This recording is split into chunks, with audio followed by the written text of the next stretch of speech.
and Dante, welcome back to a new episode of You Tell 'Em. You Tell 'Em. We are rebranding, going from buying the hobby Bang. to the hobby never sleeps. Bang. Because when you work in the hobby, you quite literally never sleep. You look sleepy right now, dude. I am sleepy right now, but it's a great week. It's a good great week. Change is okay. Change isn't always a bad thing. Well, and this week, the hobby never sleeps. and the Vikings are going to be changing this week. Okay, Carson here we Wentz. go. I'm sorry. Here we go. First off, Chargers, dub. This is Tuesday. It's Tuesday victory day for me. Fantasy, dub. Sorry, Dante. Chargers, dub. Pete Connor Carroll. was sweating. Well, last I night. just got to say, Pete Carroll, happy birthday. He's Here's so this for you, old. Pete. Oldest quarterback oldest head coach in NFL history. Yeah, and he lost. What did he Dude, turn the Raiders 400? aren't good. He That's turned why. 400 yesterday. Did you know that? The Raiders are not good, and I don't know why people think they're good. I don't know. We'll get into it. Yeah, we'll get into it. We have so much to talk about this week. There's a lot going on. We got ripped on about Jalen Hurts. Oh, God forbid we rip on Jalen Hurts. Dude. Can I just real quick say a stat for you? Sure. I mean, this is going to go, obviously, and you guys are going to know who it is. But there's a quarterback in the NFL that is 2-0. He's played every snap for this team. He has 2 completions over 10 yards, which ranks him 34th in the NFL, tied with Tyrod Taylor, who played 1 snap. Can you take a guess who this quarterback is? It could be Lamb Jack. It's Jalen Hurts. Let's give him a round of applause. Let's give him a round of applause. So the only reason I'm mad about it is because I have A.J. Brown in fantasy, and they said they were gonna throw it to him too. yeah, they didn't. They didn't. He had what do you have on 94 passing yards this past 98 passing yards this past week, which is great. Yeah, the offense didn't look that great, honestly. Listen, as long as I'm gonna go off the topic of defending Brock Purdy. I understand Jalen Hurts has 2 Super Bowls, which is great. That's awesome, and it's beautiful. As long as they're winning games. If you're an Eagles fan, like, don't take offense to this. Who gives a crap what I say, what you say? If you guys are winning games, go win games. I don't give a dang.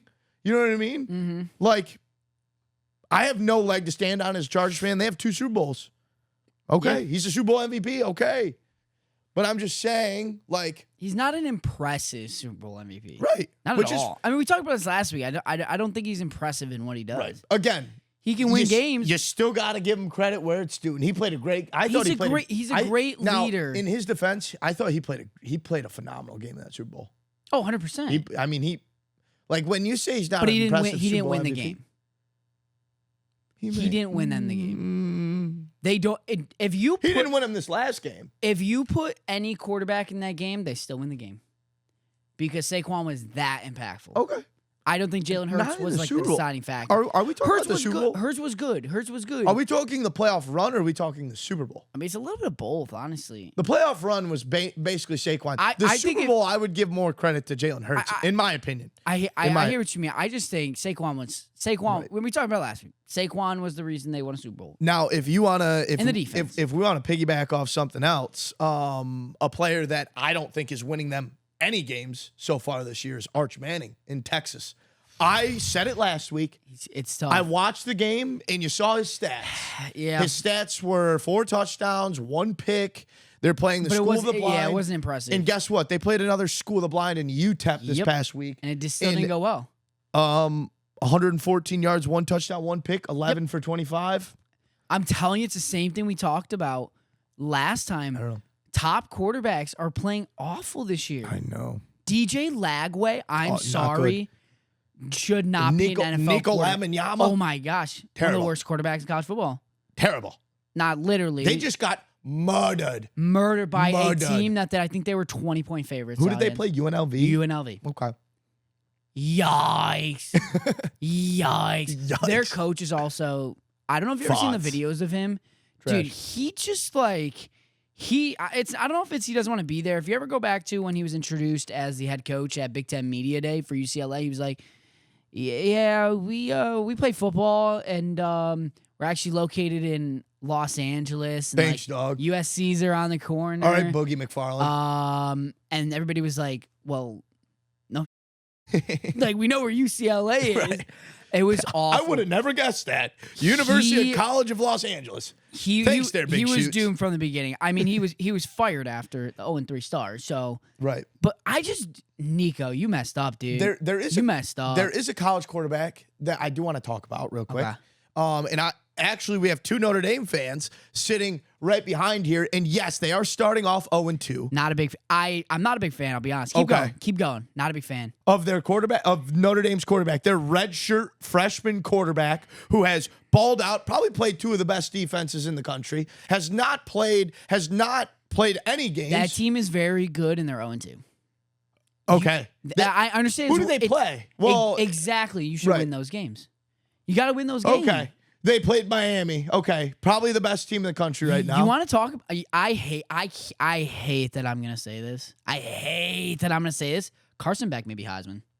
Yeah, Carson Beck is balling. Yeah, he looks good, dude. He is balling. he looks good. And if he goes up against Florida this next week and balls out, USF. Who the heck was it? Who was good these past 2 weeks?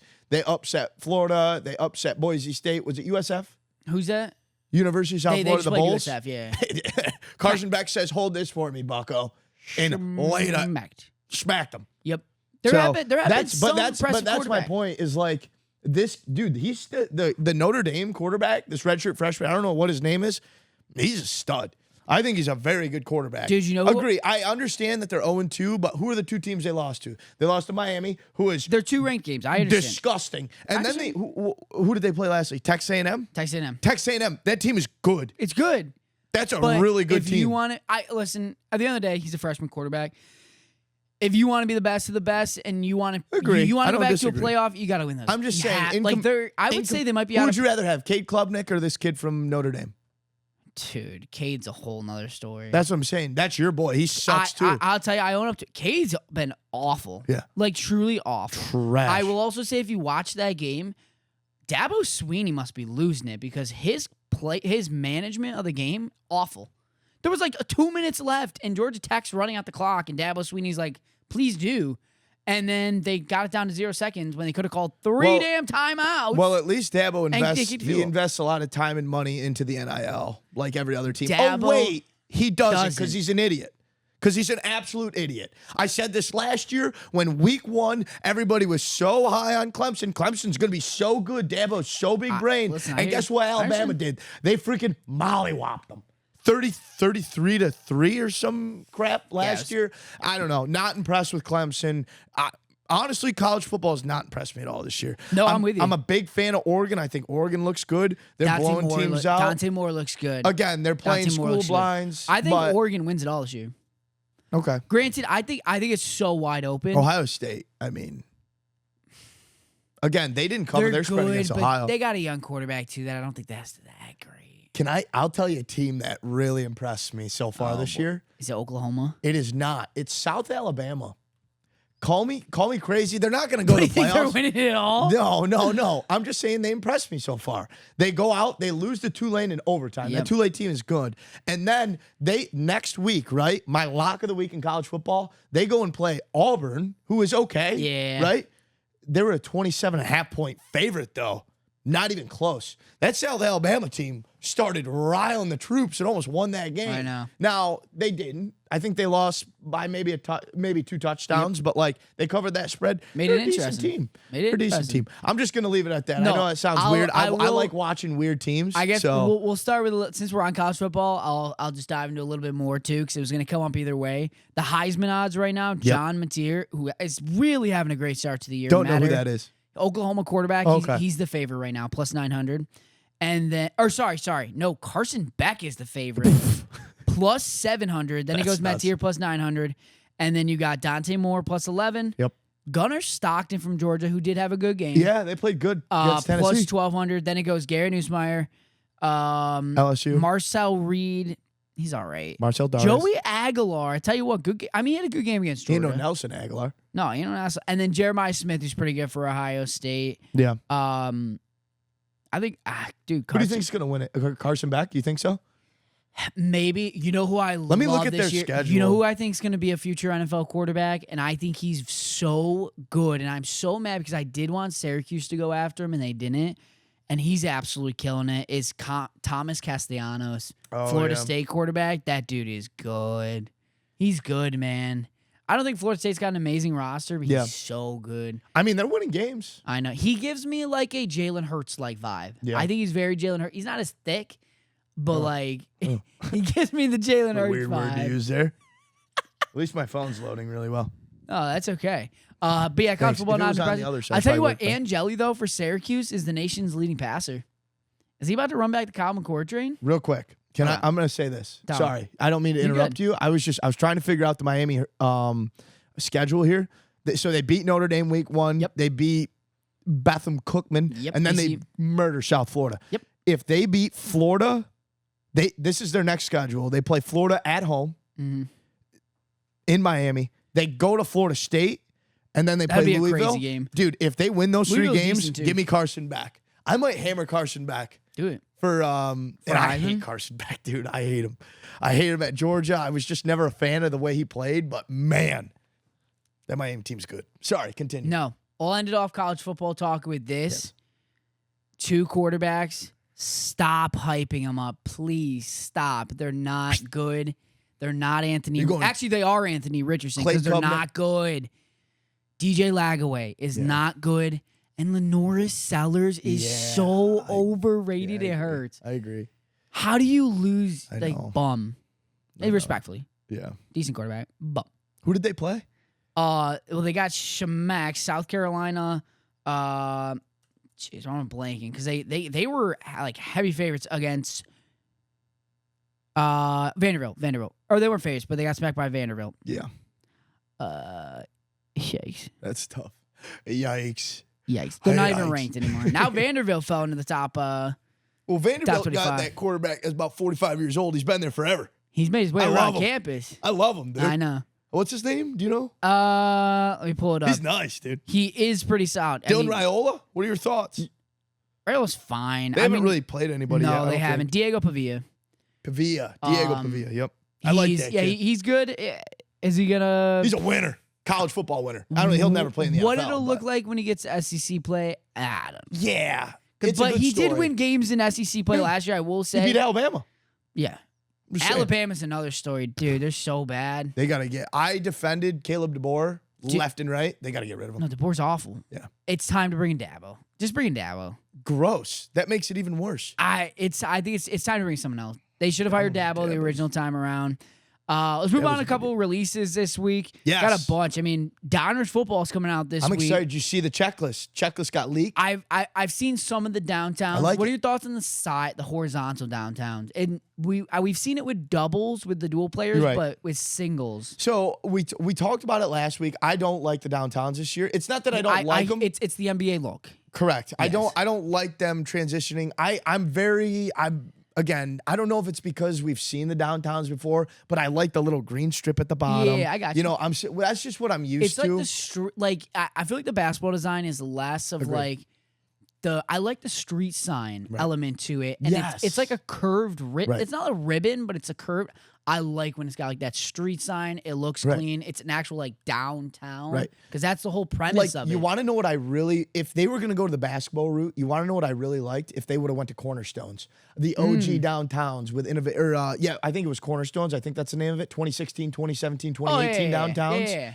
Oh, The NBA, you're talking? oh my God. If they Yeah. would have done that in the I was talking NFL. about, Capstone? Yes, Capstone. What did I say? Cornerstone? Capstone. Capstone. Oh my gosh, that would have been so sick. Yep. But like, if they wanted to change it, like you look at the gold, like I saw Luca gold downtown from this past year, and like you barely see it. Like the gold is at the bottom because agree. everything's taken up. I Like, agree. That's I a think- part of it I didn't like. Right. Like I think agree. one thing that the NFL like really, at least what they did these last couple of years when they introduced like gold and Black Pandora, dude, you can really, the gold really pops on the card. Like I agree. Again, I I'm not 100% and they agree. have the laser too. I don't like the laser as much. Really? Like, I like them. I know a lot of people They've do. just never done it for basketball. Right. They've never done it for basketball before. But I tell you, some of them are selling, man. I know. I'm just not a fan. I'm not a fan of it this year. Like I'll I be like completely the change. honest. Well, here's the thing too: is that Panini 1-1 drops this week, Right. and there's more downtowns. I know. There's double downtowns. These are like there's All Star and then regular. I don't know. I don't see the premise to put 2 sets like where you have 2 different sets with the same. Like it's different with Clearly. You want to know what it is? Clearly is like it's a clear card. It's a different type of Right. downtown. I This think is like the same. It's I a full think pit base. Panini's realized that like in repacks at least, a lot of, maybe not as much for our company, but people- a lot of other companies, understand they thrive. That's what they do is Those cases. guaranteed case hits. That's Yep. it. You know what I mean? So I understand that. So they're just trying to put more into the market, and I get that. But as long as they make it, again, I'm gonna refer back to business tactics. If you don't oversaturate the market, everything's gonna be fine. If you make it a one caser, it's one per case, I'm A-okay with it. Who was the most surprising downtown you saw? Let me, Because do I'm you have wondering. that list? I'm I respectfully saw wondering. it for a second, but I'm respectfully wondering why Cam Scatabo got one. do you have it right there? I don't, but I've seen the pictures. Scatabo got one, really? Yep. Interesting. Yep. Let me see if I can find it. It might pop up right away on Google. But I know Oh. like some of the obvious ones.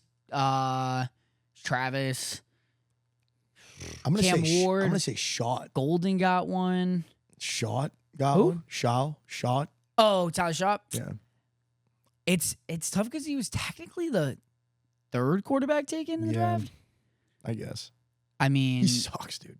I think maybe he's I better just than think he Rattler. I'm sucks. telling you. I Start mean, it's- Rattler played decent this weekend, but start Shaw. They're give him both the opportunity. dumpster fires. Like the Saints are in He's shambles. somebody you could buy, wait for him to get the green light to Right. play. 'Cause he'll start sometime and then Yeah. boom, sell it. 'Cause the Yeah. market will go up that week as That's fair. it would. Right. See what happens. But yeah, I mean, there was the obvious like Genty.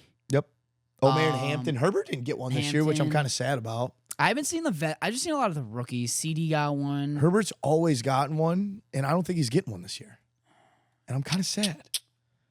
Gotta get Herbert in there. Yeah. Well, at Especially, least you got Hampton. You got especially somebody. MVP year. Like, see what I did there? This guy. Go hammer it. I'm just This kidding. We'll guy. get into it. What are your thoughts? Because we got Panini 1-on-1 dropping this week. What are your thoughts on metal cases? So they've always kind of done them. Yeah, like the color blast. So NBA this year Yep. has color I blast. saw that. Manga. Yep. Color blast. Manga. Prismania. And I'm missing one. Try to pull it up real quick. But what are your thoughts? Yeah, what are your thoughts on that? Rookie King? No, Prismania. Yeah, Prismania, Manga, Color Color Blast. Maybe that's it. Maybe that's it. I think those are the only three. For PC, I like them. I think resale, they don't hold up. No. In comparison. But I do like them. I think they're sweet looking cards. Oh, and wait. Oh no, sorry, non-metal plate downtown. I knew there was one more, but it was the non-metal plate downtown. So those are your case hits in 1-on-1 this year? I don't know if it's technically considered case hit, but I mean, You're gonna 1-on-1 you're probably is gonna just see so one a loaded case. with the timeless moments. this and- year they did a lot. But last year it wasn't the biggest chase Yeah. ever, 1-on-1. They have so many cool But ones there's this more year. logos. There's more tagline logos. Timeless moments checklist. You know how I is feel about good. that. I don't like that many I- logos in there. There's a lot of logos. Don't like that. It's them trying to finish it off. I know. And then they got their cases. Yep. No, I don't mind. I don't mind the metal cards, but I would, as PC, I don't like them as much as like resale. Like I'd rather have a regular manga, of course. over it. So I mean, that's just you my got to take. know when you hit it, it's not going to be as much as a regular color blast. You're still doing good though. But yeah, I mean, if you can get any type of color blast for one of those big Rick chases, probably you like a take it. 50% yep. cutoff. But And then the next day, we're gonna have Immaculate Basketball. Yep. FOTL Hobby should be released next week. that literally just iMac came out, dude. That's so crazy. And it's crazy because back to back, between 2 days apart, iMac FOTL hit Dutch auction and Flawless FOTL reached Dutch auction. It's preparing for the craziest 2 weeks Panini has ever seen. Are you excited? Yeah. Oh, it's gonna be awesome. The logo chase is gonna be unbelievable. Just don't give me too many. I don't think Flawless will have non-101 logos. I can't imagine. It kind of. iMac, I don't know if it did last. I'm no, gonna say definitely. this, and I don't. Again, I understand they're just trying to pump it out. They're trying to get it out there, but I don't like the fact that Flawless and iMac are back to back, just because they're very similar products. 100%. You know what I mean? Like Yeah, I would say iMac. I think it's tough because iMac is more similar than National Treasures, in my opinion. You know, so I think it's tough because what else are they gonna do? I know What they should have done is brought buyers. You better be ready. seriously. You know, That's what I've been telling buyers. Like, hey, if you got anything you want to sell, like respectfully, don't wait a couple weeks. Sell it No. now. Yeah, you have Just be to. ready. It's gonna be crazy. What they should have done is move Prism Black up to this week, right? and then done Flawless as your grand finale. Yep. But what a lot of people don't realize or know is Eminence is going to probably be that grand finale, but Panini still hasn't really come out and said it's dropping, but it's dropping. Because they've posted videos of the guys signing the Eminence cards, unless there's something what's the secret timeline they got up their sleeve. What's the timeline? We got 15 days. That's it. Damn, dude. 15 days until to get they all lose this the product lights. out. How that's going to happen? Why did they take so long, dude? Why didn't they just... Yeah, that's crazy. It's them catching up from COVID Yeah. still, and then it comes down to the last couple months, and they're cooked. The only thing I would love to know, because, and this is probably a question that Panini could answer, is if they have a grace period. I don't think they do, but like That would be great. They have stuff still to drop. If they were to be given like all of October, which I don't think they do, but like I don't know when Eminence. I don't know when Eminence is coming out. Right. But They're I've probably seen, in their grace period now. You know what I mean? might be They've been in their grace period. because we're gonna see those NBA debut patches right in October. Right. And that's going to be the big chase to start off the Topps calendar. Right. Which is going to be awesome. And then Flawless Football coming out as well, 9/18. Yes. That's crazy. Freaking amped. That's going to be sick. I hope they don't throw out too many shields in FUTL. I don't think... I feel like Natty they T, I always, saw so many They shields. always do that, dude, and I hate it. Basketball, you saw a little bit of a mix, but I think Flawless is going to be the big unloading of logos for basketball this year. You know... What they do with football, I don't know. I'm going to say this. Flawless last year was super underwhelming, and that's primarily because, like, all those rookie QBs didn't sign. This year, they do. I mean, you have Penix, you have JJ, but you have Patrick Mahomes signing in it this year, which is huge. Rattler will be signing if that tickles anybody's fancies. Like Lad and those guys, which is great. But I'm just saying, I think Patrick Mahomes, like, being in the product. Oh, it's huge. It's so big this year. It's huge, especially if you can hit like a shield auto. I haven't seen the checklist yet for that. I don't even know if it's out yet, but no, that'll be another big one. Agree. So we touched on a lot of college football, talked about a little Arch Manning. Did you see the Caitlin Clark green? Yes. Kaboom sold. Well, actually, both of them, I should say. The physical copy and then the NFT blockchain one sold too for like $170K. So my friend had that card. He's the one that sold it. What did that sell for? The blockchain? Right. No. The physical card. Do you know? Let's see. Green. I see the blockchain sold for $175,000. Yep. That's crazy. Let's see. It sold for $341,600. Damn. That's unbelievable because that's about almost what one of the logos sold for. Yeah. It's interesting that would sell for that much. That's so crazy. I think it's a really bad time to sell Cam Clark right now, too. Oh, my God. It's an awful time to sell Cam Clark. Awful. I mean, we talked about it last pod. Like, the fact that the market is the down. NT Shield sold for less than the Flawless Shield just baffles me. It is a perfect time for people to buy Caitlin Clark. It is a absolute perfect time. They're about to get knocked out of the playoffs. There's a good time to buy a lot of players right now. I 100% agree. We're definitely going to get into it. Yep, but Caitlin Clark's one of them. Right. I have a couple cards off at PSA where I'm like, man, when I get these back, is it worth me selling? Should I just wait? Those were the cards I literally just sent just to pay back for my submission. Yeah. Now I'm like, man, do I wait till next year? Right. Is there anything in the offseason that maybe could trickle it up? Could she play in their unrivaled the women's basketball league they created? That could bring up the market. So this is my kind of take on the whole Caitlin Clark thing. I would not sell right now. Next year, 100%. we know what Caitlin Clark is. We know who she is. Yep. I would wait until the beginning of next season to start selling. They're out of the playoffs, right? I would not be selling any of her stuff. In my opinion, I'd be buying. No, I 100% agree. So. I would look at a lot of the royalty stuff. Yes. A lot of the royalty stuff. Look It's at those down big downtowns. right Look now. at those autos. And then in like 2 weeks, or I think they're going to wait till after they lose the NBA licensing, they're dropping Donruss WNBA, which will have this year's class. So Paige Beckers will be a big chase. Caitlin Clark will have downtowns. Yep. Beckers will have downtowns. Beckers was just named WNBA Rookie of the Year today. I saw that. As of today, Tuesday, September 16th. I tell you what, you want to talk about an unbelievable, at the same exact tier as Caitlin Clark, rookie season, Paige Beckers. I love that. Paige Beckers. Heck yeah. Holy moly, she's massive, Chase. Yeah. All right, let's hop into football. Yes. I know we talked a little bit. Let's hop into football. Eagles beat the Chiefs. They're 0-2. Are you worried? Am I about the Chiefs? I am. I'm not. But can you tell me why? Tell me what does Mahomes. Okay. If Tom Brady started 0-2, and I think it's a fair comparison. Don't say that's out of character. No, if he started 0-2, would you be worried? No. My worry is that I realized this when I was watching the game. If Hollywood Brown goes down, they have literally nobody. So this is They from, need help. From what I watched, the person that watches the Chiefs every single week, I think I analyze outside of being a Chiefs fan. I'm probably one of the most analytical persons of the Chiefs just because they are in my division, and I think this is our year to win that division.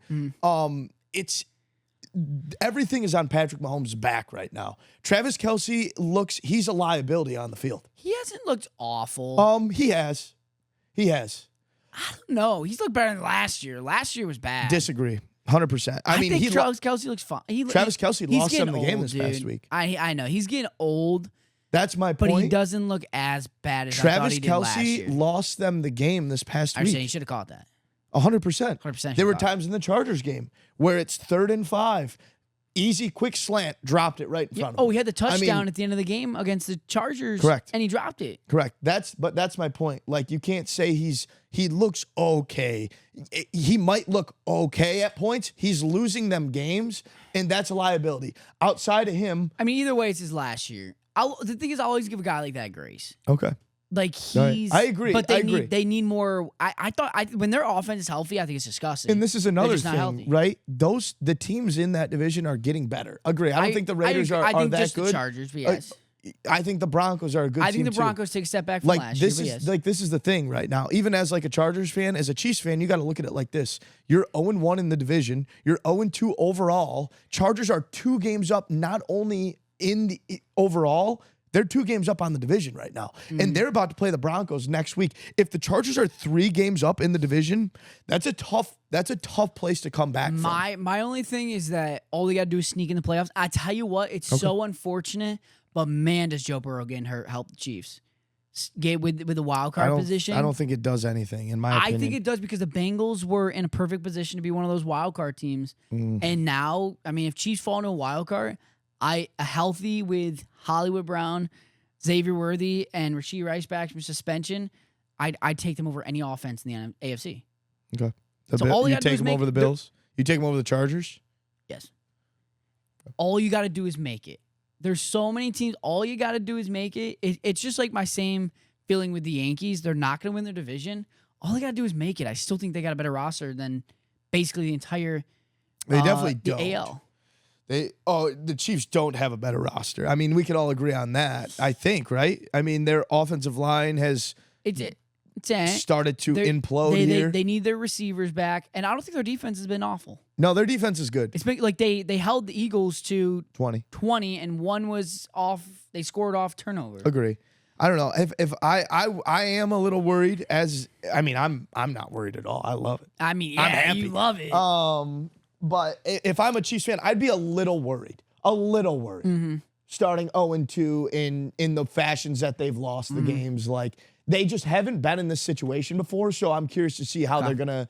They've got 2 ways to go. They either bicker and yell at each other like Travis Kelce was on the sideline. Like, for some reason, Travis Kelce is like saying we need to get through this and screaming on the sidelines when half of it's his fault. Honestly, like, I understand he's Travis Kelce, but like, he's losing them the games. I don't know. I digress. Are you worried about the Commanders? Again, I mean, we talked about I was never high on the Commanders in the first place. So I'm not either. But Jane Daniels is hurt. Austin Eckler's done for season. Again, yeah, it's tough. I'm sure they're kicking themselves about getting rid of Brian Robinson Jr. Oh, 100%. You know what I mean? Yeah. But I'm a little worried because Jaden's out. At the same time, that Green Bay team is good, dude. It looks solid. Solid? I think they're overrated, but solid. Okay. All right. Solid. I'm still not a Jordan Love believer, but solid. Neither am I, but I also don't think Jalen Hurts is the best quarterback out there, and they're on a 16-game win streak. I mean, that Green Bay defense is dirty. It's dirty, dude. Solid. It's locking teams down. I know you don't want to hear that as a Minnesota Vikings fan. My only thing is I don't think the Packers were that good last year, and they added Micah Parsons. Like, that's where I'm like, is Micah Parsons enough to make him over the edge? I don't think so. All right. Because when Micah Parsons was inserted into some decent Cowboys defenses, did it make them Super Bowl contender? He No. wasn't. What Cowboys defense was he inserted There were a to? couple last year. No, they were crap. Early on, yeah, they were good. Now, no. I don't think the Packers win the Super Bowl. I don't even think I don't think they win the Super even think Bowl, they win a but- playoff game. Okay. Watch. Listen, I've been hot lately, so Listen, I think you're, just you're ride the coming train. after Green Bay, so let's come after your team here, Minnesota Vikings. Not worried, he says. I'm not worried about Minnesota either. Okay. So JJ's played one good quarter so I like far. their schedule coming up while JJ's hurt. I love it. It's a prime schedule for a backup quarterback. You go against the Bengals with Carson Wentz or whoever they're starting at quarterback. Give me Carson Wentz with a good offense and a good defense. Then you go play Cleveland Browns. Lord have mercy. Do they stink? Right. Stank. I think Minnesota stinks right now, dude. I'm sorry. I hate to say it. No, I hear you. They're playing bad, but their offensive line is getting killed. Yeah, I thought that was supposed to be your that was 100%, but that's 100%. the whole They thing need is like they need Darisaw back. Going into the season, right? My whole thing I preached that their offensive line was very good. That was my thing. And now it's not like what do they have to live on? Their defense? Their issue is their left side, and the guy that's replaced Darisaw, School or whatever his name is getting murdered. Right. Darisaw should be back in the next couple of weeks. He's still recovering from his torn ACL last year. He'll be back. Then if they're bad, okay. Then yeah, they're cooked. Right. But Like I think then healthy. Because their right side plays well. It's their left side. They got killed against the Falcons. Yeah. So we'll see. And the Falcons, they're not good. The Falcons are not good. That's my whole point. That's what makes me nervous for you as a Vikings fan. Like you should be a little worried. Again, kind of in the same situation. But I think you guys have the best head coach, one of the best, if not the best head coach in the game right now. He's playing scared, and it makes me so mad. You're right. Just Let him do his thing. I think he'll ease up a Carson Wentz, a vet quarterback. Just ease up and let the man throw. Yep. I think Aaron Jones being hurt, they're gonna pass it a lot against the Bengals. You think so? I think so. I mean, they'll let Jordan Mason do his thing. Yeah. I think they're going to pass a lot. The Bengals secondary is awful. Yeah. Justin Jefferson will catch 150 Oh, yeah, yards. dude. Cam Taylor-Britt sucks. Oh, my goodness. Yeah, But here's the thing, though, is their defense looked great against Falcons. Yeah. For the most part, other than stopping Bijan, the run. But the thing is, Bijan kept getting 10-yard rushes. It was never past that, but the defense looked solid. They held, technically to like 4 field goals. Yeah. They also don't. The red zone defense was good. Yeah, they also don't. Again, I got to see them play a team that has a strong offense. You know what I mean? They haven't. They haven't so far. Like they're very banged up right now. The Falcons' number 1 wide receiver is Straight Glenn. And that guy has 14 concussions. And then you have Kyle Pitts, and he fumbles. Looking great, He has a dude. great fumbling problem. Kyle Pitts is looking great. Kyle Pitts looks good. And then you got Darnell Mooney. That's your 2. You know what I mean? And it's Michael Penix. And I know you're not high on him. Nope. I think he's a decent I didn't think he quarterback. looked great against the Vikings. Right. And he still won. You know, Still that's why I'm super concerned about Minnesota. That's the only thing. All right. And then the Lions. Lions are back. They put up 52. Their offense is good. Their defense might not be that great, but they put up 52. I think I would say don't let game 2 change your perception of the Lions. I think it was an emotional game, and that carried them. Okay. Can they have an emotional game every time? I don't know. It was the playing against Ben Johnson, which I don't know why turned toxic because they love Ben Johnson. Yeah. Like, why were they were mocking him in their celebrations. They were talking crap about the game. Like, I don't know why the players were. I didn't see that. I don't know why that turned sideways. Right. It was really weird. Ben Johnson's overrated.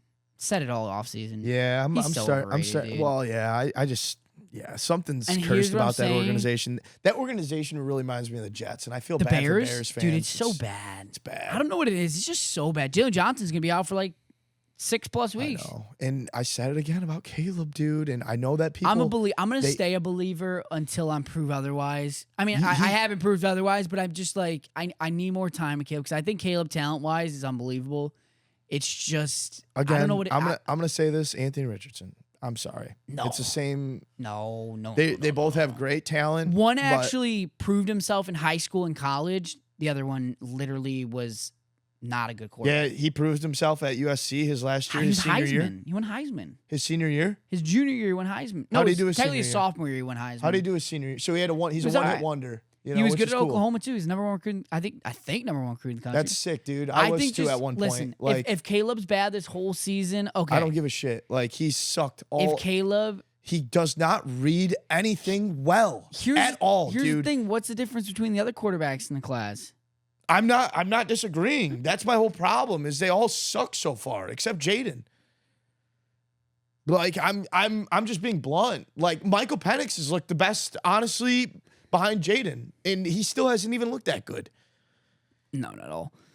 I don't know. I'm gonna give him time. I'll give him grace. I'll give him grace too, I guess. I'll let them keep losing Caleb. games. Talent-wise, here's the thing: is you can't succeed in a place you don't want to be. He does not want to be there. It was clear from the beginning he never wanted to play at Chicago. Oh my God, cry me a river, dude. So let's just trade Caleb to Minnesota and we'll send JJ McCarthy off. I thought your boy's JJ. I do love JJ, but Caleb was my boy first. Pick your side, dude. I would always rather have Caleb. He's number one pick for a reason. Okay. All right, Buccaneers. I mean, talk about a dog. Give Baker MVP, baby.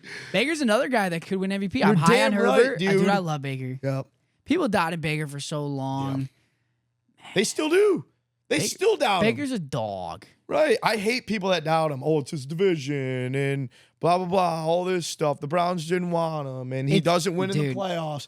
Oh, my God. It's every excuse under the – dude, the guy slings the ball. So, I don't know. I'm so over it. I've loved Baker since day one. He hits the receivers, man, and it's just like you never have to worry about – Baker. I don't know what it is.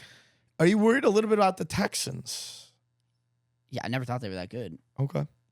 I don't think their defense is that good. It's solid. Will Anderson Jr., very good. Stingley, unbelievable.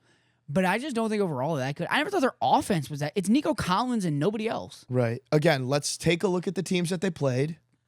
That Rams defense is good. That Rams team is good. And then they go play Tampa. That Tampa team is good, and that defense is good. Dude, you know what nobody talked about in that? You just said it to me. Let's not jump the gun here on week 2 here. I understand. I think they need... I think they're still the best Christian team in the Kirk division. needs to play. Whatever his name is. John Higgins. Tank Dell needs to come back. Yeah. They need to figure out their offensive line. It's very similar to the Bengals situation. To move to Woody Marks. I thought Nick Chubb played a good game. Woody Marks did too. Not talked about enough. Nick Chubb lost that game for the Texans. You want to know why? Why did he score a touchdown? Does he not have that awareness? I needed it though. We were talking about it. All he needed to do was drop after getting the first down, or do it 1 yard before. The thing is you still had it was 3. You could have left. burnt time. You had the 2-minute warning. They had 3 timeouts. I think it was like 2:30 maybe left. Yeah. So you still had the 2-minute warning, and the Bucs still had 3 timeouts. And can I just say something real quick? There inevitably is still going to be time on the clock, right? They couldn't get first downs. They could not get first downs on the Bucs. You're going to give Baker a minute and a half to march down the field and score. Here's the thing. I think they could have done it in less. Here's the thing, though. It could have been even less because let's just say you drop right at the first down. I wouldn't put that on. You go down to the 2-minute warning, and then you rush. Timeout. Rush. Okay.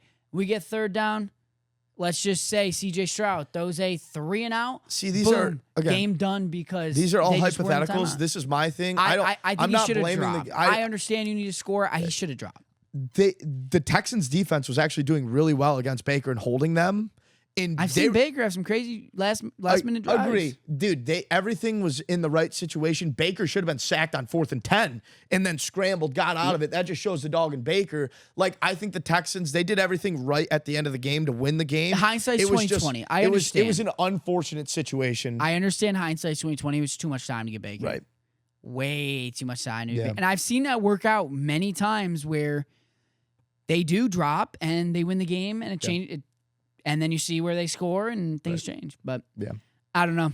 Yeah, Chargers go 2-0. I know we talked a little bit about it earlier, but yeah, Chargers go 2-0. I know you're happy. I am, but you want to know what? I'm always critical of the Chargers in Justin Herbert's play because everybody else is. You know what I mean? And I thought there were a lot of things we could have done better. We need to capitalize. They could have scored more. When it's 4th and when it's first down and 5, that needs to be a touchdown. You know what I mean? Especially against the Raiders. Omarion Hampton did not impress me. And I don't think it's really him. Again, I'm gonna play devil's advocate here. There's a lot of things that us fans don't really think into. Like we were talking about it in the chat, and I know Big Joe was really talking about it in our fantasy chat about drafting him 22nd overall and not using him and blah, blah, blah, all this stuff. And I don't disagree there. First off, Max Crosby is gunning every single time in getting that inside pressure. So I get why they're not handing it off there first. Secondly, Pete Carroll and Jim Harbaugh, they have a little bit of history. They played each other a couple times. So Pete Carroll knows that Jim Harbaugh wants to hand the ball off. 100%. So what do the Raiders do? They put 8 people in the box. That's probably a good idea to pass. No? Probably not a smart idea to run the ball. And at the end of the day, what's the point of the NFL game, right? Just like I'm going to defend Jalen Hurts here. What's the point at the end of the day? Is to win the freaking game. Mm-hmm. And guess what Jim Harbaugh went out and did? They won. They won the game. I'm not here to play fantasy. Obviously, I am as a fan playing fantasy. I'll lose 10 out of 10 times if the Chargers go out there and win.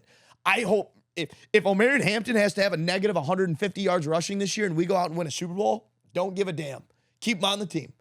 Like, I understand you're a stats guy and you're all about stats and you don't really care if your team wins or loses. I care. I care if my team wins. Okay? It's not all that, because I don't care if Justin Jefferson's not getting much. So what's... I know he's fine. That's another shit I can't stand. Does that make sense, though? I get it. Of course I get it. Right? So I'm not too worried about Hampton. I'm going to critique. I'm happy about the win. What can we do to become a better football team? And I think that blocking better, in getting him the snaps that he needs is going to be it. All right. Does that make sense? Yeah, of course. Cool. I'll move on to Joe Burrow, another quarterback that is hurt again. I know, poor Joe, dude. It's. Are you? Can I ask you a question? Are you buying Joe Burrow now? I'd have to look at his market if it's down much. Probably. 100%. Yeah. I'm not. The only thing is like. I think this is it. You think he's done? I don't think he's done, but he's had his time. But every time he gets hurt, he comes back and has a great season next year. When? Hasn't he won like comeback player of the year like twice? No. I think he won it last year, right? He was a dog. I don't know. Again, I love Joe Burrow. I love what he does, but like I'm gonna criticize him here. Like he can't stay healthy. He can't stay healthy. I mean, we fend for every other quarterback though. We put them in the dirt when they get hurt. He had one season where he went to Super Bowl and lost, a little one-hit wonder. Other than that, he hasn't impressed me. Last year, couldn't bring his team to the playoffs. Mm-hmm. Again, you want to talk about a team that puts up all the stats in the world. Joe Burrow, he's so good. Goes 8-9 last year, 9-8. Yeah, but I mean, that wasn't an offensive it's his team, though. It wasn't an offensive problem. Okay. With those stats, it's hard to be an offensive problem. Okay. Like that was a clear defensive problem. Clear defensive problem. Like you go put. But when Justin Herbert doesn't make the playoffs, oh my God, it's all Justin Herbert. That guy can't win games. I mean, did he put up 4 picks in the playoffs? 5,000 passing yards. What? If you put Josh Allen I don't give on a the shit, Bengals, dude. they're still not going to the playoffs. Doesn't matter. How do you know? You'll never know that. Never know that. I know stat because Joe you Burrow's don't know any. Stats you obviously were so don't. much better last year. Okay, and he still couldn't make the playoffs. I know, and the defense is what lost. I'm going to say this: I'm taking Justin Herbert. I'm taking Jalen Hurts over Joe Burrow right now in that draft class. I'm sorry. No. I'm sorry. Why? What has Joe Burrow done except one good season? As a true quarterback, no, it's Burrow. Okay. All day. Disagree. All day. Justin Herbert has outperformed him in every single one of his performances. He has. When they played head-to-head, outperformed.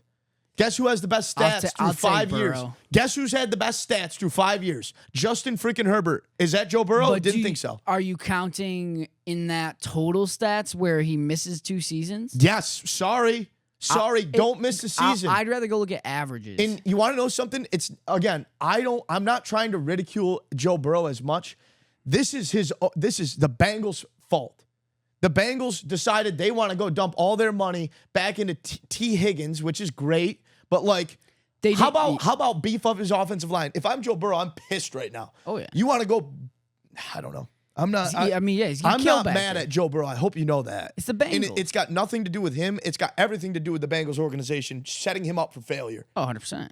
No, they set him up for failure every year, other than the one year they went to the Super Bowl. Right. Dude, you want to talk about a dog? Daniel Jones. Okay, playing dog again. The best defense in the league. Whoa. And the Broncos. The Broncos do not have the best defense in the league. Apparently, did you see their last 2 weeks? I'm gonna go back and watch a clip from like 2 weeks ago because I think Connor said they're the best defense in the league. Did not say that. I think you did. No, I would never. I'm almost positive you did say that. Dude, the Broncos defense are top 10 in the league. Not now. Patrick Surtain, The defensive lines this guy's saying. Not this year. Daniel Jones destroyed him. Yeah, they beat him. Daniel Jones a dog. They're gonna win. They're gonna have a winning record. Maybe. Nah, maybe. Right. Again, Oh I want my to see them goodness. play a stellar team. I want to see them. I'm not saying the Super Bowl fair. contenders. That's But fair. can they scrap out a winning record? Yeah. Yeah, I think they could. Their I think defense you're looks right. solid. Yeah, they look good. The defense Daniel looks looks solid. phenomenal. I think he looks great. Jonathan He looks Taylor looks good. great. They're getting Jonathan Taylor. Tyler great. Warren might mess around and win Rookie of the Year. Boy, dude, him or Ibuka, dude. Ibuka looks Yeah, great Buka too. too. Buka He's looks great. bald. I know. No, you might be right though. No. Yeah, listen, I'll give credit where it's due. I want to see them, maybe play the Texans. I'm curious to see how that game would go. But no, yeah. Hey, listen, ride it off into the sunset. Are you selling Daniel Jones right now? If you haven't, Yes. Oh, 100%. I think so too. It's not going to go up more. Right. It's at a high Unless they point. win the division, dude. I mean, maybe they do surprise. Maybe Daniel Jones. Maybe that's all he needed was a new. spot. Jags are 1-1. Yep. Titans are 0-2. Titans are 0-2. And then Texans are 0-2. Texans are 0-2. Yep. And then the Colts are 2-0. Big game for the Texans this week because I still have the Texans in a future right now. Mm-hmm. I have Texans still winning the division. They play the Jags this week. You think they beat them? No. You think Jags win? I think Jags win. I think they let T-Law throw the ball. They need to let him throw the ball more. Yeah. They're running it a lot, which is working. It's just not winning them games. You know who has played awful so far this year? Brian Thomas Jr. He's dropping a lot. my- Dude, he's dropping passes. Dude, 19 targets, right? 5 catches, I think, or something stupid like that. Mm-hmm. Awful. Yeah, he hasn't been great. He hasn't done much. Yeah. I've seen him drop some tough throws. We need to revisit something real quick. Oh, boy. And that's gonna go back to the Eagles and the Chiefs game. And I've defended it since day one. The tush push is probably gone after this year. You think? Yes. 100%. Yeah. Actually, I'll put $1 billion on it. Yeah. That was, let's settle down. You know what I mean? Offensive line is jumping every time. Mm-hmm. Every single time. It's bad. If they want to run the tush push, I think it's fine, right? Any team can do it, whatever. First off, false starting every time. Even Eagles fans can attest to it, right? Secondly, I think if they want to figure out like a nice QB sneak, you have to be more than 3 yards behind the quarterback at all times. Oh, yeah. Like, I don't think it's fair. I don't mind getting the push, but like the offense already has advantage and leverage over. Why do we need to have the running backs right there? I don't know. What's your take on I the don't whole have a thought on situation? it. Obviously, the Eagles have mastered it. They and mastered nobody it, else dude. has really mastered it, but nobody else has like a big quarterback like that where nobody wants to risk. Like, you watch the interviews. Like, I saw an interview with Mulata, and he's like, bro, after the second one, us offensive linemen can't stand it. Yeah. Because it's like we're putting our body on the line and we're going to get hurt. People have gotten hurt from it. They're going to continue to get hurt from it. Yeah, Kelsey was one of them. You're going to continue to get hurt from it. I don't know. Here's the thing. I'm always somebody, listen, if you can figure out it's not even like it's like a loophole. A leverage. And you're more dominant than others, why is that a problem? Like, I don't know. I agree. Yeah, I don't know. But I don't know. We'll see. They've been talking about it. They talk about it every offseason since the Eagles started doing it. And every year they're like, no. Because the Eagles send down their little crew of guys and they cry at the league owners meeting and they're like, why would we change this? Everybody else can do it. Like, they just need to do it as good as us. And then they literally sent Jason Kelsey down to the league owners meeting last year. Yeah. To Hey, and it works for cry to them. the owners. They're a good team. Like, that's what works for them. So they're going to run it all this year, which is going to be fine. 100%. Like I said, there's still Eagles fans, stop. I know you're going to come in the comments. Oh, these guys are Eagle haters. I still have the Eagles winning the Super Bowl. Okay, settle down. Jalen Hurts is a stud. I'm just saying, let's level the playing field here just a little bit. I don't even care about the tush push, whatever. If your offensive line is going early and they're starting above the ball, we got to figure it out. So, I'll just say, what are your thoughts on some of the rookies so far this year? so far good. Tyler Warren's like been the best. Scatterbo looked good. He had a couple of great rushes. I feel bad for Giants fans. My goodness, dude, they can't catch a break. Russ looked phenomenal until that pick out of nowhere. That was an lost awful him, throw. lost him the game. Awful throw. Lost him the game. I mean, Aubrey, though, Guy's electric. Aubrey's electric. He's a monster. You want to dude. talk about this? These is, kickers, this dude, is are why, getting nasty. Dude, this is why I love kickers being in fantasy. Yeah, me too. Dude kicks a 50 and a 60-yard field goal. That's 11 points. He had 22 points this week. Yeah, it's crazy. Imagine if I had him on my team, I'd beat you. No, yeah, you beat me. You didn't. Though. I don't know if you remember that. You lost this week. It was close. Connor got scared. Yeah, I did. I don't know if we brought it up. Dante did lose to me in fantasy this week. So, do you remember that? It was close. But Austin Eckler hurt me. Close is cool, but I did win. It was a close did. victory for me. I give it to you. I was smarter than him. I'm putting up points too. I put up just like not 160 in the enough first points week. to beat me. 160 in the first week, and I won by 1. Right. I put up 140 in this week and lose by like 4. No, you lost by about 10 because Bucky had So many more receptions yards. at the end. Right. He got like every throw. I don't know why. Tedero McMillan looks solid. Xavier like garbage. The Panthers. Yeah, I mean, look, guys.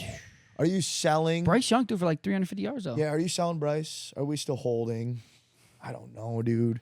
I don't know. You could sell now and then buy when he gets traded or released, and then buy it when he goes to Tampa Bay in 4 years and throws for 400 a game wins an MVP like Baker did. Yeah. Yeah, I think so. And then, I like where they put this week 2 overreactions. I don't know if you ever watched the Rich Eisen show. Mm-hmm. And they do overreaction Mondays. Can you give me something? I'll tell you if it's an over or under. I'm freaking spitballing here. I mean, we're going off cue. You got an overreaction for me on the entire season? Maybe a team or just anything. Give me something.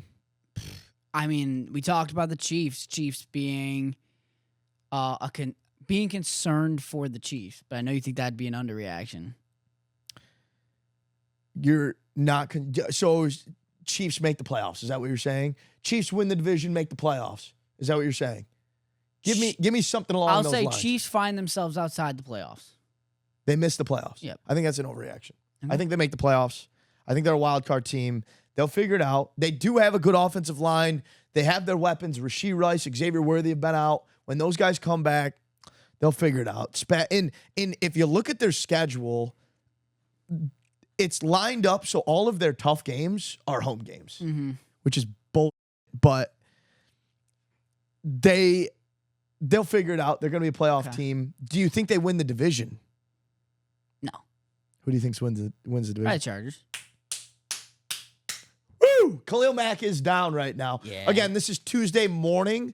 No news has came out. Looks like an elbow dislocation, which would disgusting. be, dude, that would be best case scenario. 100%. She could pop that. Right. Take a week. 2-3 weeks. We're meds, back. you're We're good. freaking back.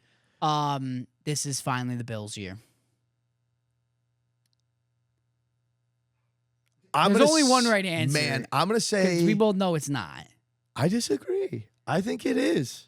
I thought it was so funny when Bills fans were like, after the Ravens game, something felt different about this game, this team. You say that every year, and you end up losing to Patty Daddy every year. It don't matter. This ain't the year. I don't think their offense is that good. I'm going to say this. Nope. I'm going to give you one. They're not winning it. Oh, okay. Hit me. I'm going to give you one. All right. The Bears and the Vikings are going to be battling for last place in the NFC North. No, I think the Bears overreaction. Okay. I think the Bears are so bad that it's not gonna be close. I still think the Vikings win 9+. Do you think the Vikings make the playoffs? I think they sneak into the last spot. I think Carson Wentz goes 3-0 in the next 3 games. That's an overreaction. Overreaction Tuesday. Well, let me read. Who do they play? So they play the Bengals. Bengals. Okay. Let's give them a dub. Okay. Browns. Dub. Steelers. They could lose. Where is that game? Dublin, Ireland. I don't even know. Somewhere overseas. It's not home. They play back-to-back overseas games. Browns. JJ might even be back for that Pittsburgh might game. want Carson Wentz in there over him. If Carson Wentz plays, they might get the dub. If not, they probably lose. Carson Wentz goes out, balls out. Do you go back to JJ? It's hard not to, right? I wouldn't. I'm gonna say this too for an underreaction. You tell me. I think Sam Darnold would be in a better spot right now than JJ McCarthy. They would have won the first 2 games. Yeah, I'd agree. First game would have been a blowout. Second game probably would have been I want you to look look in that camera. Look in the camera and say sorry. It's not. Look in the camera and say sorry. I never had a bad thing about saying. Yes, you did. No, you I wanted did to get not. rid of him. You want to It was not because it That's was. what you wanted to do. You were so excited. You won 14 games last year, right? It was. Did you know you won 14? I know. Do you know that you guys won 14 games It was last night? never. Yes, it was never about what Sam Darnold did. I always loved Sam Darnold. It was more about we have a first-round quarterback. Let's not waste what we have. And let's rush him in to the situation. It's not rush. No, I was just. Oh, it's not. No. It's Okay. second year. Right after ACL recovering, he was going to miss the year anyway. Well, he didn't tear his ACL. Whatever he did, meniscus. It was meniscus. It's also like they had to pay Sam Darnold. Like that's the thing. Good. You should have. You should have. Nah, they don't want to. They didn't want to get stuck in a Kirk Cousins situation. You know what I tell you what, chat? What if we brought back Kirk Cousins? Yeah, bring him back. I think the Bengals should trade for him. The Bengals are going to stick with Jake Browning this whole I know, season. it's so sad. Why? Jake Browning is solid. He looked good. Go to Desmond Ridder or something. Why? Because they dude, both what? stink. Jake Browning was good. Yeah, he was solid. Better than both of those guys have ever done. Is he the best backup quarterback in the league? Jake Browning? No, Yeah. Trey Lance is. I mean, maybe. No. He might be. He could be. He was Gardner good. He Minshew, was maybe? good 2 years ago. Shout out Gardner Minshew. With the Chiefs? Should the Chiefs start Gardner Minshew? They should. Patrick Mahomes sucks. Get out of here. That's trash. All right, moving a little bit of baseball. Talk baseball quick. Yep. We have like 2 weeks until playoffs start. I know. I'm excited. Yankees are not going to win the AL East. That's okay. I don't really care. Yep. Especially with Tariq Skubal You hurt. care about this. I care about the ring. That's all you care And about. with Tariq Skubal hurt. Yeah, that sucks, dude. I feel bad. I love Tank. I don't think the Blue Jays are amazing. Yankees just took 2 of 3 from them. Yeah. If they go in as a wild card, it's okay. As long as we're healthy, I'll be all right. Yeah. Is Anthony Volpe a problem? Yes. Yeah, he sucks. Start Caballero. Caballero's playing decent. Get Have him on George in shortstop. there. Lombardi. Yeah, but they won't wait. They won't do his play. Maybe next year. Yeah. Maybe next year they try it out, or at least put him maybe at second. I tell you, Jazz Chisholm, doing great. Yeah, he looks fine. I love Jazz. Is he still out in the outfield, right field? No, he's playing second. Is he playing second? Yeah, he's playing second. Judge is the MVP. It's done. I Yep. told you 3 weeks ago when he was minus 150 to absolutely nuke your life savings, your mortgage, There you go. your 401k, and every asset you have on him to win MVP. He's minus 2,000. It was never Cal Raleigh. Does he have a World Series? No. win? That's okay. No, I didn't know. I Why was would he curious. have- I don't get watch the No, I'm not. I swear on my mother's life, I was actually just wondering because I don't watch the MLB because my Pirates are terrible. I was just wondering. But he has 3 MVPs. That's all that matters. Aaron Judge retires today. He's a Hall of Famer. Same with Mike Trout. Oh, 100%. Shohei Ohtani, Yep. Mookie Betts, Freddie Freeman. There's a lot of guys. Because we talked about football Hall of Famers a couple weeks ago. Baseball's different. Dude. Baseball, there's a lot more. Mainly because there's guys, playing into their late 30s. Yeah. Like Scherzer, Verlander still playing. Mhm. Like, there's a lot of MVP. You know what? Somebody I did want to bring up quickly, and we'll finish this baseball. I thought about this after we left the podcast a couple weeks ago. Do you think DeAndre Hopkins is a Hall of Famer? Yes, Yeah. right? Yeah, I would say so. We didn't talk about him. I think he's definitely a Hall of Famer. He's not a first ballot, I don't think, but he'll get there. You don't think? No. I think he might be. If you look at his stats, like early Texans days, dude, he was good. Cardinals days, he was still good. Yeah, he was nasty with the Cardinals. And his longevity will add He yards. had a touchdown today. Or this past week. It was the dang one-handed one. Maybe that was week 1. He had a dang one-handed touchdown. I mean, his accolades, though, aren't awesome. They're great. How many career receiving yards do you have? 3 first-team All-Pros, 2 second-team All-Pros, 5 Pro Bowls. NFL, wow. Oh, no, that was just 1 year. He has 13,000 yards, It's pretty solid. 85 touchdowns. I mean, How many does Julio Jones have? Tell me, because Julio Jones is a Hall of Famer. Tell me how many receiving yards Julio Jones. It's probably about the same. Maybe he has 14. Maybe. he is the same. Yeah. He has less touchdowns, too. And I would argue, yeah. Yeah, maybe you're right. I think Julio Jones better pure talent, but I think DeAndre Hopkins' catching Hopkins has a ability longer career, though, no? is one of the best to ever do it. DeAndre Hopkins did not drop passes early in his career ever. All right, go back to baseball. A lot of good teams. I mean, Dodgers coming, trying to repeat. You got Padres trying to catch a spark with injuries before the playoffs. Red Sox are trying to stay in the playoff race. Seattle just took the lead from Houston in the division. I think the playoffs for the AL is pretty set in terms of who's going to be in. It's just where things fall out. That's going to be a question. I don't see Cleveland making the playoffs. Yeah. I don't see Texas, but Texas has been picking it up recently. The Have they? Rangers. I think it's pretty set with Tigers, Yankees, Blue Jays, Red Sox, Seattle, and Houston as your 6. Okay. NL's a little bit different, chalky. but it should be Dodgers, Padres. Padres, It's like a wild card. Phillies, who I think just clinched. Okay. I did see that yesterday. Yeah. Phillies. Who am I? Cubs. Cubs having a great season. Mhm. I'm missing like one. Brewers.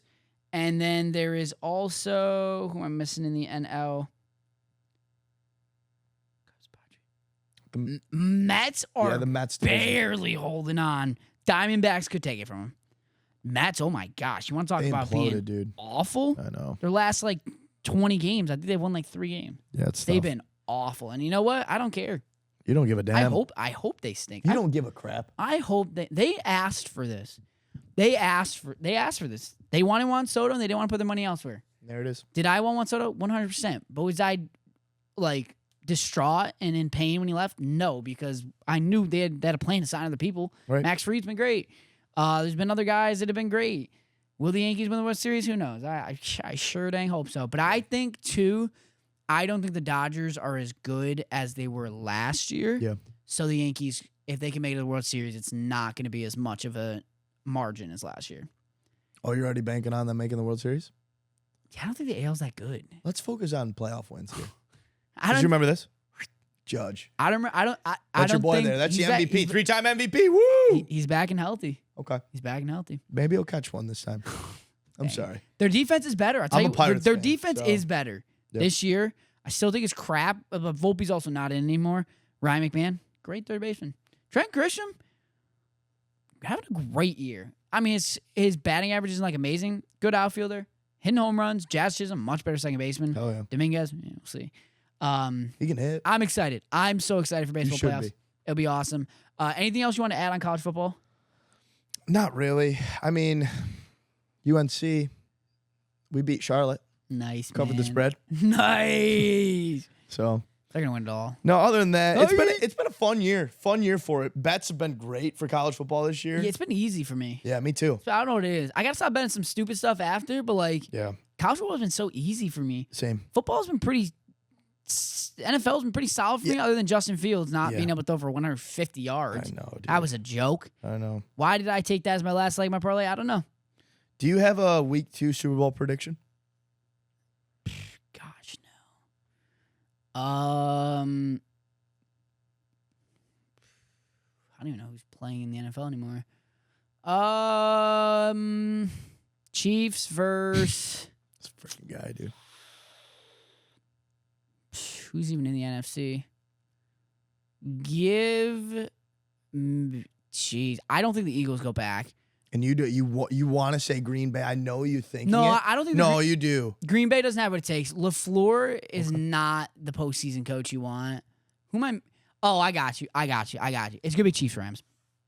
Ooh. It's gonna be Chiefs Rams. I'm gonna go with Eagles. I'm still gonna go with Eagles Bills. Okay. I'm gonna go Eagles Bills. You know what we didn't talk about? I'm gonna say this. We don't gotta get into it. You want to know what was proven this week? Laptop down. Brock Purdy's a system quarterback. Yeah, obviously Mac Jones looked that's fine. Brock Purdy-esque. And that's fine. Brock Purdy's still a better player than Mac Jones. They also played the Saints. These Saints. Okay. All right.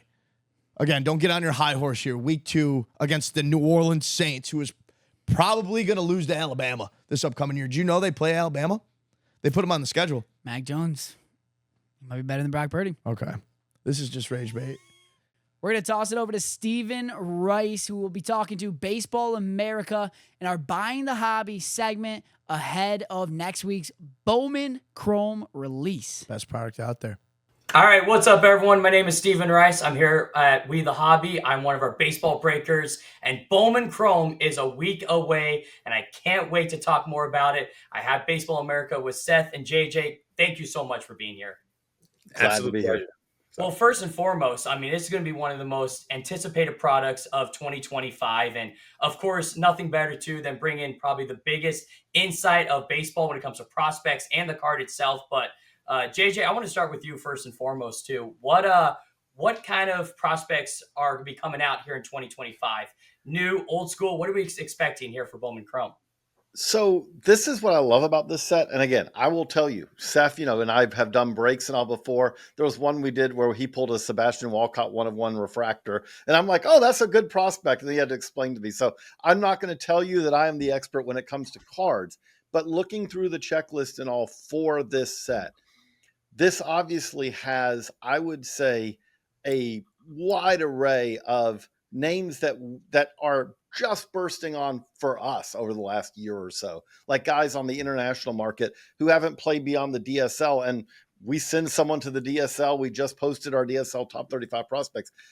They're names that for a lot of people, it's going to be, I'm sure, like, who is that? But you look at these, and some of these guys, we look at last year's top 30 from our DSL list, and I think 6 or 7 of those guys are already in the top 100 this year. I would expect a similar number of guys that will kind of be knocking on that door for next year. Now, again, I don't know if there's a Jesus Mate in that group necessarily, but maybe there is, and Joshua Gonzalez or someone.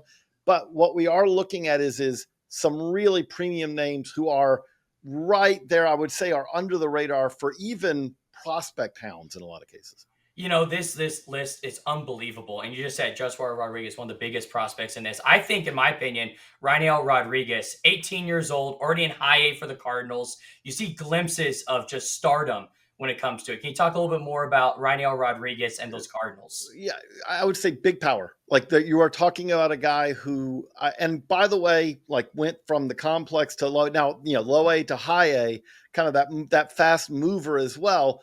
I would say he'll probably slow down a little bit the movement next year. I would say, probably back to high A to start. You hope to see him in double A, but kind of like I'll put it this way. You look at where Eduardo Tait is now, kind of as far as his prospect status. If you told me that Rainiel Rodriguez is there early mid-year next year, that wouldn't surprise me at all. He's a guy who's moved into our top 100 already.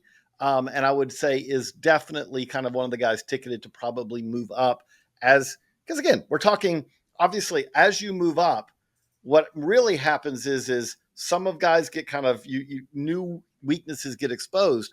But the flip side of that is if you keep performing, that's when you move up, because there's a reason most of the guys in low A are at the bottom of 100, because we don't know, even we do not know nearly as much about that guy as the guy who's done double A, triple A time and kind of seen tougher competition and kind of been really kind of you've seen their weaknesses have been exposed, but also their strengths are even magnified in those cases. It's unbelievable too, because like one thing that I always talk about as well, especially working in minor league baseball, is the players that are in the DSL and haven't come over stateside yet. It's a whole different story. They haven't seen the curveballs. They haven't seen the fastballs. They haven't seen specific realms that you see from college pitchers, from the SEC, from the ACC. And now you're seeing these guys that have all this raw talent, and now you're seeing them at another level. I mean, in this product too, we have a guy who was a DSL MVP in the Rockies set, which is unbelievable to talk about for guys like that. Alessandro, you have Argilis, and you have guys that are now reaching the big leagues. You have Bryce Eldridge, you have Kyle Karros, and guys who are continuing to reach pinnacles of their career and are going to reach the big leagues at some point. Can you talk about how important it is for collectors when it comes to talk about guys that have already reached the pinnacle versus they're just getting there? I would say that's what you also are looking at here is that if you're kind of looking at this, and obviously a lot of people, you can think of it like stocks, right? Well, there are guys in this set that are absolutely, you kind of feel like you have a pretty good sense of who the player is. Like you said, with a Kyle Karros, I like Kyle Karros a lot, but he's a guy made the big leagues, really kind of had a great year, high A, double A, to the, all the way up to the majors. He's performed, but you are talking about, okay, he's probably got that window of solid regular is what you're kind of hoping there.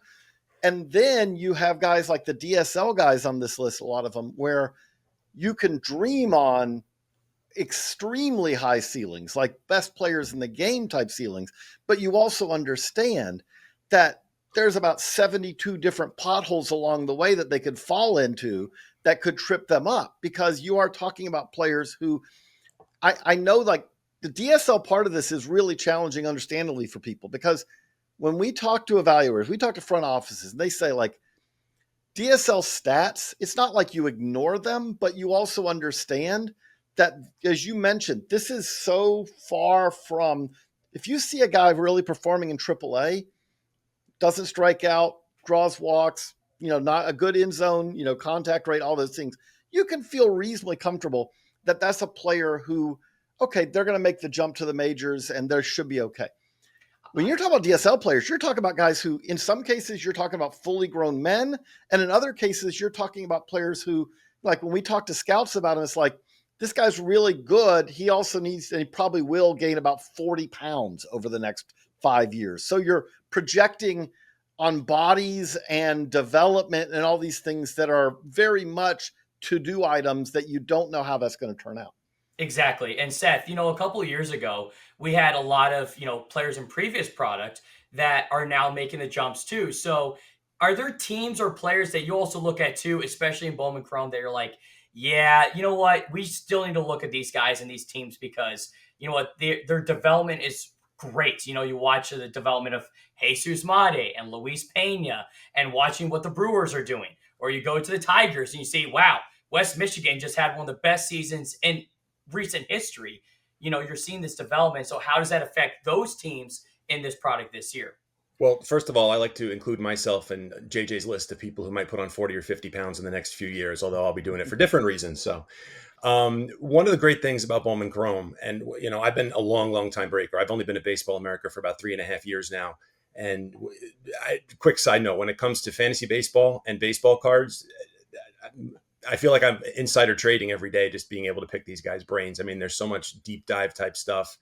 And one thing that I've learned in recent Bowman Chrome breaks, especially last year, is that there's really no bad teams. If you're going into a break with a We the Hobby, for example, and you're looking to buy a team, even the $29, $39, $49, $59 teams, take a chance on those guys, because you never know when those young player cards, when you're going to suddenly on a Friday afternoon be getting together as many Jacob Misiorowski cards as you can, which have been sitting on the bottom of a box of not commons, but on sitting in the bottom of a box for a long time, and you never know. So that's part of the fun of the prospecting of this.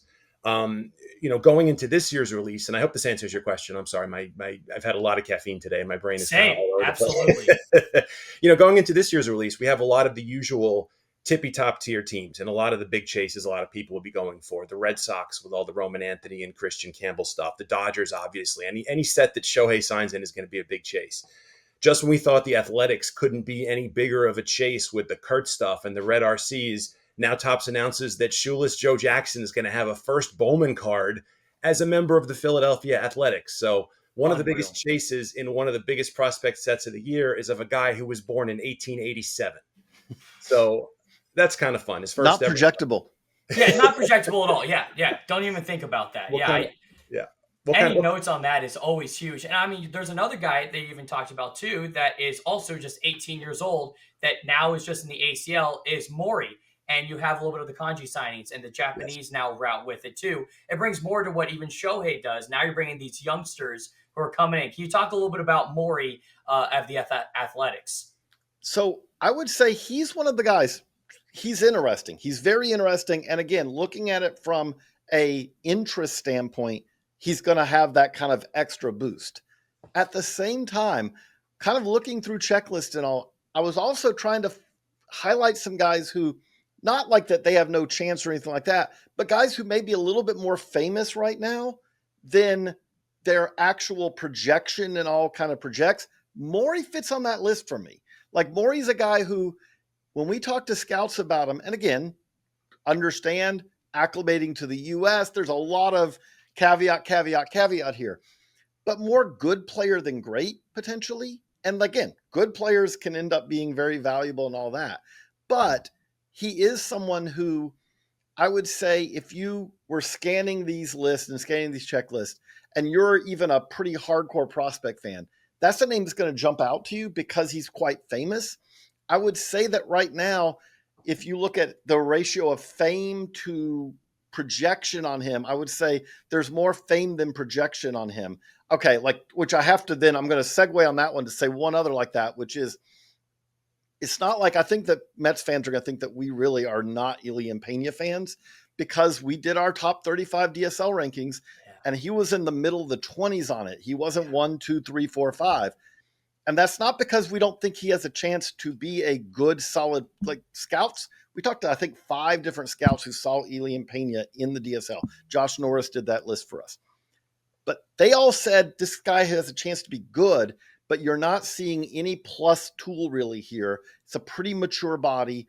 There's not a lot of bat speed. These things where you would say, I would say that he's probably, as far as the DSL guys, probably the most famous guy, understandably. Mets got top money and all that. He's not, by our standards, the best prospect who was in the DSL, or really one of the top 2, 3, 4. You want to say he's in that 10 to 20 range, I could buy that.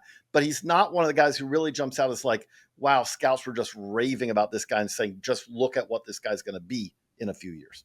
You know, and I think you actually make a great point as well, too. You also have to think about the systems that they're in as well.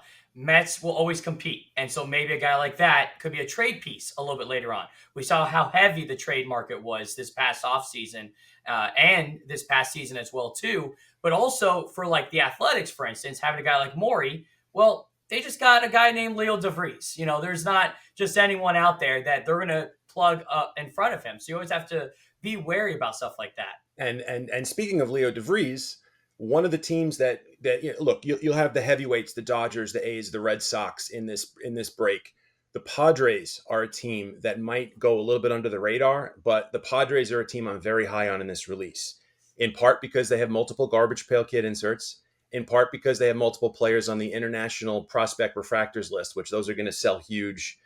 And again, baseballamerica.com, especially look for the stuff Ben Badler and Josh Norris do. They are phenomenal at covering those international guys.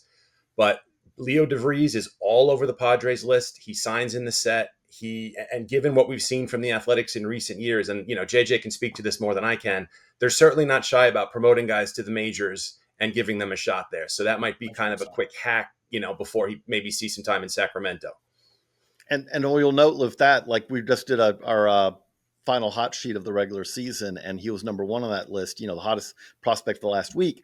Yeah. The thing that stands out is you might look at his year overall and go, okay, that was a good year.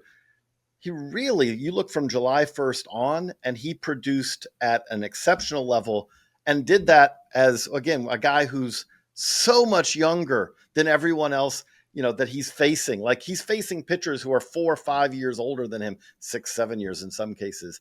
And he really did perform. So seeing that AA time he already has, he is obviously very much a fast mover. There is another guy in the Padres system, Ethan Salas, that is dominating. Well, there's some relation maybe with another player that's also in this product as well. Can you talk a little bit about Andrew a little bit? So again, I would put him in that group of very famous, understandably, brother, all that. Solid year. The Marlins moved him really fast, right? Like most of this class was not playing at the level he was. There is a lot of projection remaining that needs to, like with Salas, I would say with Andrew, I would say that the question is how much strength is he going to add? Because right now, that's the part where it is a little surprising how quickly they moved him, because sometimes you have guys like the Marlins have another guy who's, I'd say, a better prospect in Kevin DeFrank, who is a basically full-grown man. He's 260 pounds maybe already. He's massive. We scouts describe him as an offensive lineman build. That guy was in the DSL. And Salas, who really, I would say that you're hoping is going to add 15 to 20 pounds of good strength over the next 5 to 7 years, was the guy who got pushed fast. Again, part of that is because he does have a very advanced understanding of the game. They know that his makeup can handle it. But there's a lot of still on the to-do list for Andrew, because there's a lot of strength to be added, a lot of power that he needs to add to his game. To kind of give it an analogy, like the Marlins acquired Starlin Caba, from a couple of years. And Caba's as good a defender at shortstop as there pretty much is in the minors, probably. But he's got to hit you've got to hit, you've got to drive the ball to the outfield. You got to make an outfielder take a step back every now and then. And that's where Starlin Caba is not there yet. And that could limit his upside down the road. See, and that's why I love Bowman Chrome. Every year, we always talk about these players. We don't know what they're going to be. And I think that's something that I love. Because, I mean, in years past, like I was opening up Bowman Chrome just a couple days ago, and Samuel Basayo comes out. People forgot that he was part of their checklist. And now look at what he's doing at the big league level. Another guy that at that point wasn't into his body. And then he grew into it, and now you can see what it is. So in 2025, though, I mean, Seth, the designs this year, I mean, they're gorgeous. So can you talk a little bit about the players that are on all of these new designs that are bringing in for 2025 Bowman Chrome? Well, first, let me speak. I see your Basayo story, and let me raise you ever so slightly. So during the downtime, last off season, I was doing some breaks on Fanatics Live, and I bought into a Bowman Chrome break from a few years ago, and I hit Mariners in it, and just hit a couple of random autographs. And didn't realize until April or May that one of the random autographs I had hit was a Cal Raleigh first on card to $4.99, which at the time was just kind of like, all right, I was bored. I got an autograph card. Here we go. Got it graded. It graded a 9.5 on SGC, and I sold on eBay for almost $600. So, wow. Yes, Bowman Chrome. You never know. And meanwhile, yeah. So you never know. Meanwhile, I'm sure there's other guys' cards that I can be using as cup holders and Absolutely. I forgot the question, and I apologize. No, you're good. No, there's a lot of different new designs this year in Bowman Chrome. They've added some new touches, this and there. Can you touch a little bit on what to expect on these inserts and some of the players that we may see on those inserts as well? Well, my favorite remains the Garbage Pail Kids cards. It's hard to call those a new design, but you couldn't have produced a better product that casts a net over the old school fan, the new school fan. It makes for such a fun chase. I'm still a huge fan of the Garbage Pail Kids product. I will tell you very honestly that there's not a lot design-wise, and I'm the designer here at Baseball America in addition to my baseball card responsibilities. I think it's a beautiful set. I think it's a clean set. Bowman in recent years has just been very good, very nice, and very clean. Visually, there's not a ton that jumps out at me like, wow, I want to chase that. And that's unfortunately, I hope I'm not being too negative here, on the heels of the Topps Chrome set this year, which I thought was also, I don't want to say lacking, but the Fanatical insert just kind of felt like an afterthought this year, and that was supposed to be a big case hit. That being said, you can't go wrong with chasing the rainbow on any of these guys. The shoeless Joe Jackson cards, not to go back to those alone. I've seen the reds and oranges of those. Those are absolutely stunning. The thing that I love that they're doing this year, just to go to a positive note, is the international refractors are such a cool idea.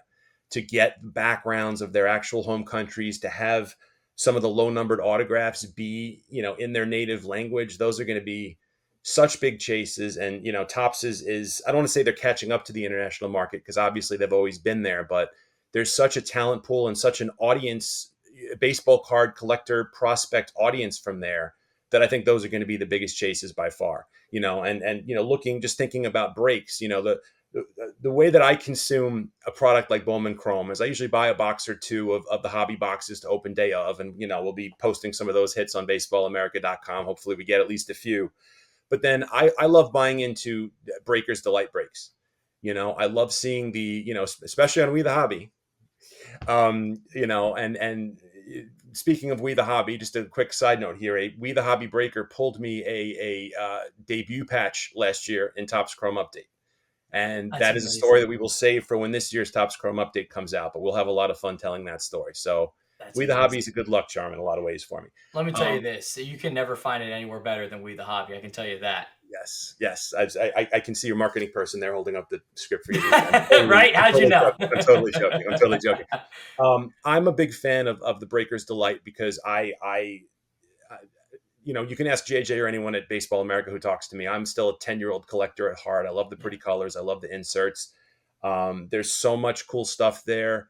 Even just finding the red RCs, it's just, to me, part of the fun of a release like this is finding the big hits, is finding not just the players that everyone's looking for, but dialing down. And we have our story right now on baseballamerica.com of the teams that are kind of under the radar and the ones to know about this year, but pulling those big hits. But my advice to people would be, when you look at the checklist, look at the team sets, look at the teams that are under the radar, but do have Garbage Pail Kid cards or do have international refractors cards, because there are a number of them that might not be the Cardinals, who everyone knows about Weatherholt, and it is a great chase, or the Red Sox with Roman Anthony, which is a great chase everyone knows about. Christian Campbell, everybody knows about.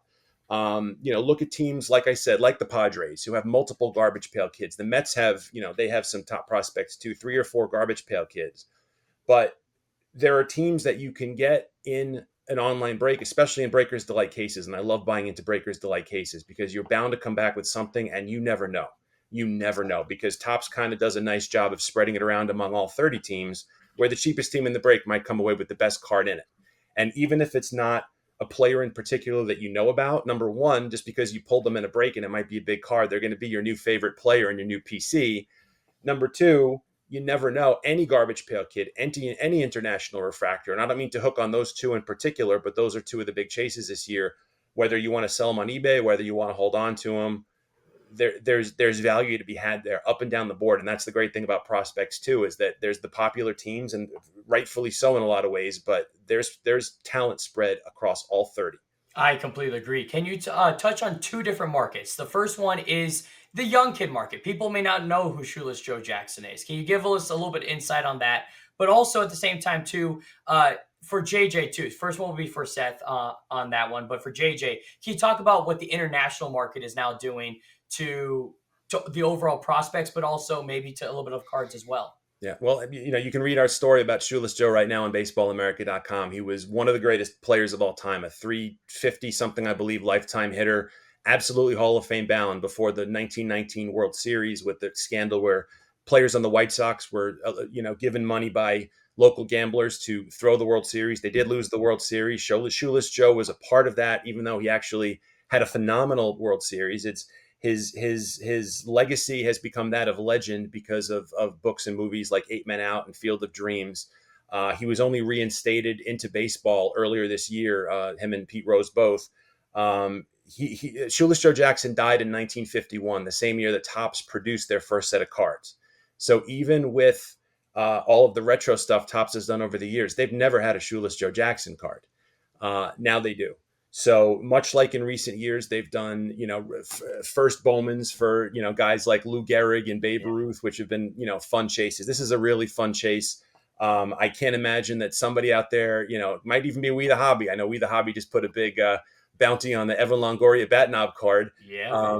Somebody out there will, whoever it is, and it might happen by the time, as we tape this, nobody has yet, because, we'll see, but we'll put a big bounty on the 1-of-1 version of this. So if nothing else, it's a really fun chase, and I'm going to pitch it over to JJ now. Yeah. So I would say on the international side, like the thing that has happened now is, for one, I don't think I have to sell to anyone watching this to understand, like, okay, are international prospects important? Because I remember when we were writing about Shohei Ohtani when he was making his debut in the NPB in Japan, and it's like, watch out for this dude coming down the road. Julio Rodriguez a few years ago, we could just go down the Juan Soto, obviously. We could go down the list. Like, so many of the best players in the game come from the international market. Yes. But the thing that I would say that is now also true is that, we've been covering International Signing Day for years. And we've tried to kind of cover more and more but now it's been compressed, right? There is no longer short season ball. There's no longer the Appy League. So the steps are really DSL, or sometimes like a guy like Jesus. There are guys like we just talked about with Salas, but also Jesus Mates and all, who kind of really do jump quickly. Like, so, okay, it's DSL in a lot of cases like Mates, straight to low A. Luis Pena, straight to low A. Soon to high A. You turn around there in double A. Jackson Churio a couple of years. I'll never forget one of our guys, Josh Norris, coming back from the first week of the season being like, I've already seen the best player I'm going to see all year. And it was a teenage Jackson Churio. Here he is already. Boom, he's in the big leagues. These guys are moving fast in a lot of cases. And where I do think that you do have, like, if you are looking at this and you're saying, okay, like, again, Seth talked about, like, if you're saying which teams do I want, and breaks and all that, that's one thing.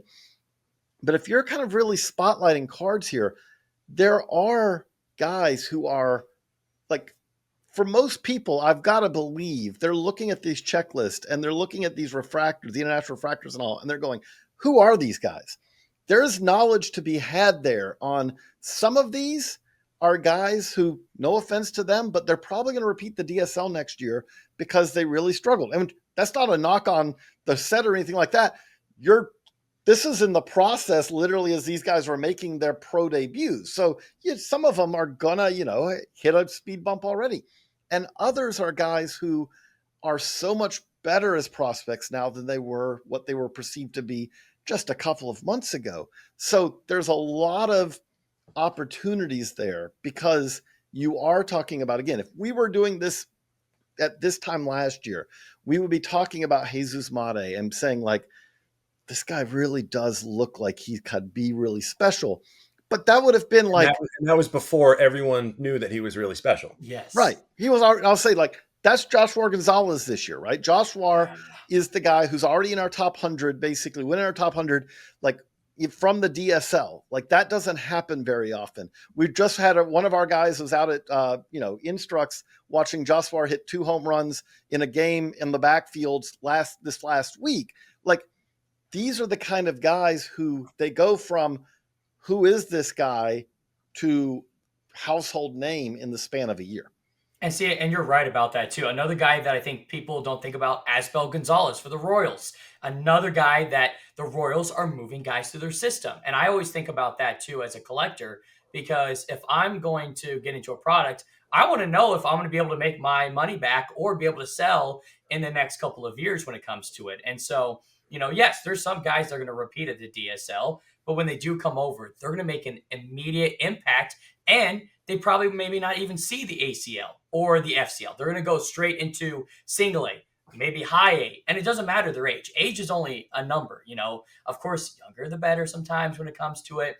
We say 18 years old versus 22 can be a little bit of a different story, but it's all about the development of these players, which is something that people never think about, which is what I love so much about it. Yeah. And I want to invite everybody listening to this that, whether you're breaking your own Bowman Chrome, watching breaks, thinking about who to buy into, if you have a question about a prospect, and I'll give you the quick sales pitch here, and I know I'm biased, but trust me, I'm a baseball card guy. I've been a baseball card guy for 40 years. I've only been at Baseball America 3.5.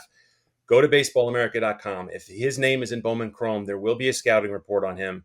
It will be as recent as you can possibly imagine, because these guys are constantly doing this stuff. And a little pro tip is check out the We the Hobby feed on Fanatics Live on break day, because if you're interested in taking a subscription to Baseball America out, there might be a little surprise there waiting for you to help you along the way. And I will tell you again, as an impartial observer from before I even started working here, between fantasy baseball and collecting, the price of the subscription will pay for itself in about 3 hours. It's incredible. That was the sales pitch. I'm done with the sales pitch. Well, let me tell you this, though. What's amazing, too, is we're going to be at PSA, so which means we're going to be doing grading again for the people. So if you get a card and we truly believe that this guy is going to be a difference, we're going to get those big boys out and ready to go as quick as possible. I love it. Josar Gonzalez, any player when it comes to that. So the last question I have, though, who is going to be your team and who is your one chase that we still have to look at for this, just to make sure that everyone knows that this is the team and this is the player we want to go after? I'll let Seth do the team because he's been diving in on this. Well, okay. So outside of the usual top teams, and I'm looking down at notes here because this is such a dense set. I just don't want to lose anything. Outside of the usual tippy top teams, the Dodgers, the A's, the Red Sox, our Matt Pajak in his story on baseballamerica.com is putting over the Giants. I have 3 teams that are kind of flying a little under the radar that I'm really looking at. I also have one team that I'm looking at as not the chase for this year. The one that I'm looking at that's not the chase for this year, and this isn't just the bias of my Mets fandom, is the Yankees are always going to be a big chase. I'm not knocking the Yankees. They have, Judge and Jeter both have Garbage Pail Kids cards, which will sell for stupid money. But you look a little bit beyond that, and the prospect list and the full list in this set, including the autograph list, not what the Yankees usually are. Are they still worth the money and the value? Purely for the chases, absolutely. And they are the Yankees. I'm not knocking the Yankees. It's hard to. They're the one I'm not chasing. The 3 teams that are a little under the radar for me, number 1, the Padres. The combination of a ton of good chase cards and DeVries, who is, again, the hack in the A's system. You get all kinds of DeVries stuff. Number 2, the Twins. The Twins don't have anyone who's like, holy cow, I got blank. They have the usual names, but the Twins are one of those teams. And if you look at the last few releases from Topps, the Twins always kind of sneak under the radar. And then the Twins hit. The Twins hit, and they have a lot of young talent. They have a nice spread on different inserts and checklists. They have Garbage Pail Kid. They have a Garbage Pail Kid. I think they have one. They have international prospects. And then my third team that's kind of under the radar, it's really low priced in a lot of breaks right now, is the Reds. And the Reds, they have a handful of decent prospects, but the Reds for two reasons. Number one, the other retrofractor in the set is Tony Perez, and he does sign, so that's a good chase. Number two, Ellie signs in the Bowman Chrome. So the Reds are purely from, if you can get them for 40, 50, 60 bucks in a delight case, it might be worth the gamble as opposed to a few $100 if you look, because one hit from the Reds could be an absolute monster. So those are my kind of three under the radar chases. JJ, to you. Okay, so now I'm not going to go for the obvious, right? You don't need me to tell you that Roman Anthony is a really good, guy to get or anything like that. I'm not going to go for Joswar Gonzalez is really good. He's already in our top 100. You can see that. Nate George, guys like that. These are I would call those are names already, right? Like if you're paying attention, you should know that. So I'm going to give you three guys who are projections.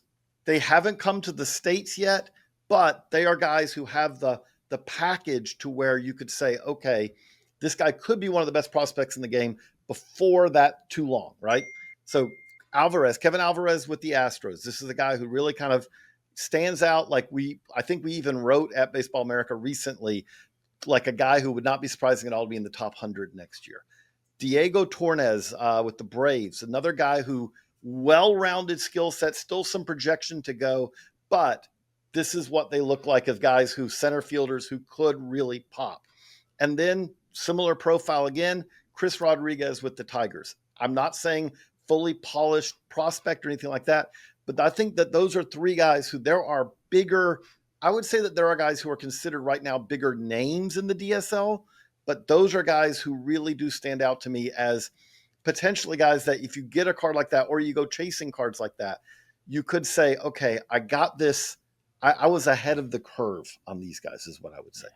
Did you see me writing that down at the same time everyone else? Yeah, I want to make sure everyone write it down, because the funny thing too is you said 7 different teams right there, and I have 3 in my mind. I'm going after the Royals, I'm going after the Cardinals, and I'm a Bryce Eldridge collector. I'm going after the Giants because already just seeing what he's already going to be able to do in the next couple of years is going to be amazing. But first and foremost, thank you to both of you for joining so much and allowing Baseball America to be a part of We the Hobby, and not only knowing your stories of collecting, but other prospects as well too. And I know that I'm going to be reading. I always read everything from my time, but first and foremost, thank you for taking time out of your day to be able to talk prospects and talk cards with us.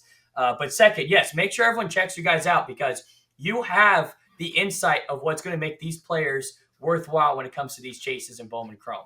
We are literally a week away from breaking at PSA of Bowman Chrome. And this is an opportunity now for people to come in, grab players, and get grading where you don't have to worry about it. All of a sudden, now you might talk about a player. I have a Chris Rodriguez on a Gem Mint 10.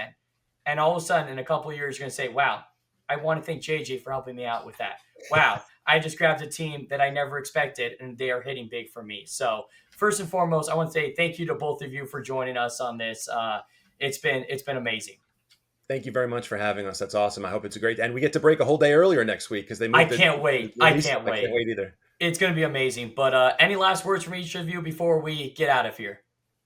This is going to be fun to see because again, this is a way that I'm kind of the new guy when it comes to stuff like this, but I really am enjoying kind of like there's so much of this that in the last year I've been learning. So it's like being able to marry the prospect knowledge with this is really fun.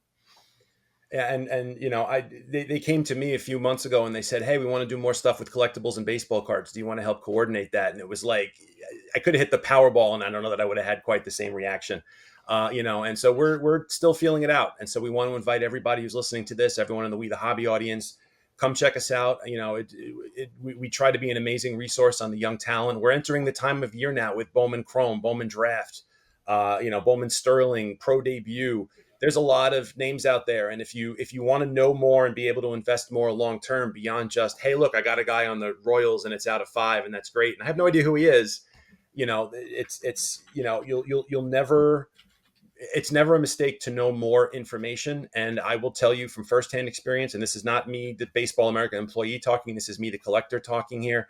I have learned so much and been able to project and work on my collection and bring it to a positive level so much because of the information here. And so these sets can be very overwhelming. There's a lot of new names, but it's so much fun. It is so much fun. And please don't be shy about reaching out to us if there's things that we're not covering card wise, collectible wise, even prospect wise that you want to hear more about.